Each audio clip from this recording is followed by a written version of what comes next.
I'm Simon Webster from Green Valley Industrial Supplies, and today I'm going to demonstrate our dry brake spout, which we use with our steel jerry cans. The spout uses a bayonet clip to attach itself to the steel fuel can.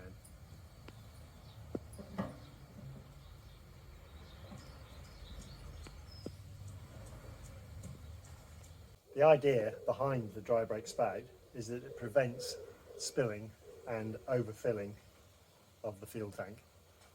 So, first of all, remove the cap from your fuel tank, offer the spout up to the fuel tank, and using the rim of the spout, push down to start filling. The fuel will flow into the tank until it reaches the top of the tank, and then it'll stop, as you can see. And then you simply withdraw the spout from the tank. No drips, no spill. Replace the cap,